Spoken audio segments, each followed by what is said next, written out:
The capybara's calm shape hides a brutal burden. Its body crowded with parasites from head to limb.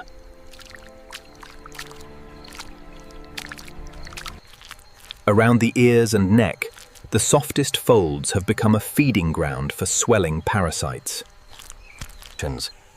In the hidden folds of the neck, the infestation grows thick enough to feel almost unbearable. Even the broad back is not spared, its fur broken by clusters that cling and feed. The burden extends down the limbs, into the joints, where every step can feel a little worse. It tries to shake off the irritation, but the parasites hold fast. For a moment, the capybara fights back, but the worst places remain out of reach. It rubs against whatever it can find, seeking relief that never fully comes.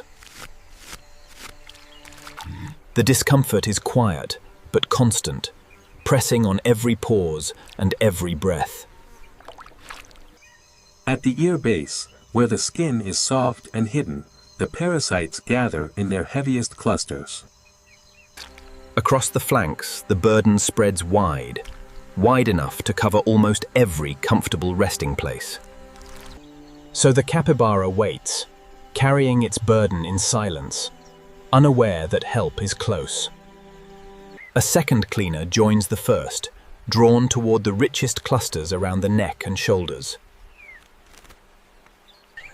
Then, from the reeds, sharp-eyed cleaners notice the burden written across the capybara's fur.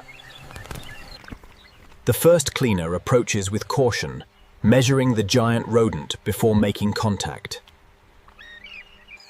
The moment of trust begins when the first bird lands, and the capybara does not resist.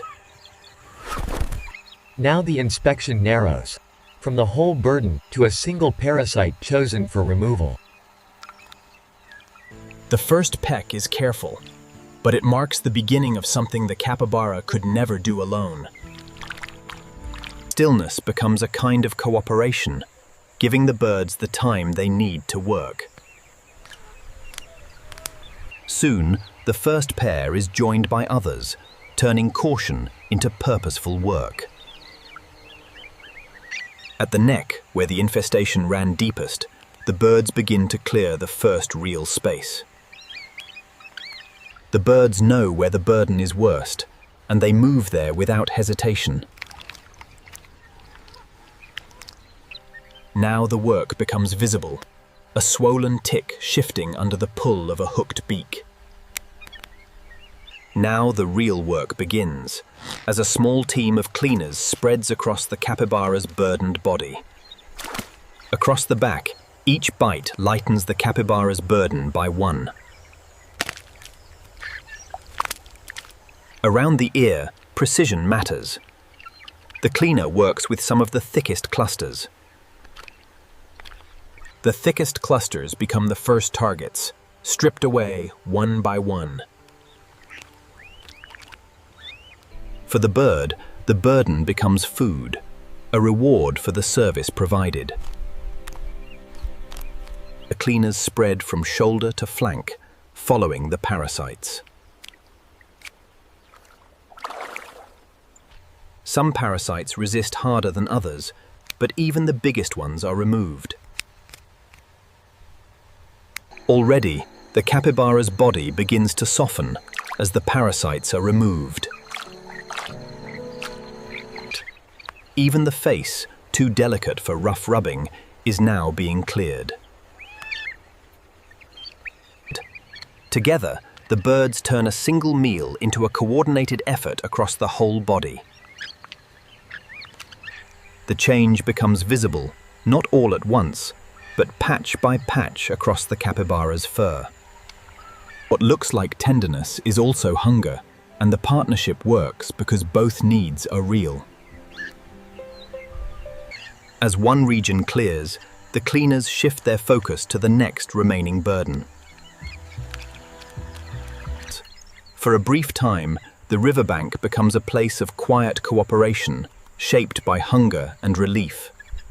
Only the densest pockets remain, and the birds turn to them with renewed focus. A parasite finally breaks free, and the capybara's burden becomes just a little lighter. Where there was restlessness, there is now a hint of calm, earned one parasite at a time. Relief reaches the face first, softening the look of an animal that no longer seems trapped by discomfort. The stubborn clusters are the last to go, but even these are beginning to disappear. Where the shoulder was once crowded, only scattered remnants now remain. The last easy meals are taken with the same efficiency that marked the beginning. The body softens now, no longer driven by the same constant irritation. Beneath the bird's work, the capybara's coat begins to look like its own again. Even the riverbank seems calmer now, as if the tension has drained away with the parasites. The work is nearly done, reduced now to careful checks for the last hidden stragglers. What remains is not suffering, but the quiet after it, held in the stillness of a calmer body. With the burden eased, the capybara finally moves, as if its body belongs to it again. The cleaners fall away one by one, their task complete, and their reward already taken. The proof is written in the fur itself, where crowded clusters once pressed against the skin. And in that quiet exchange, both lives go on, reminding us that survival can also mean partnership.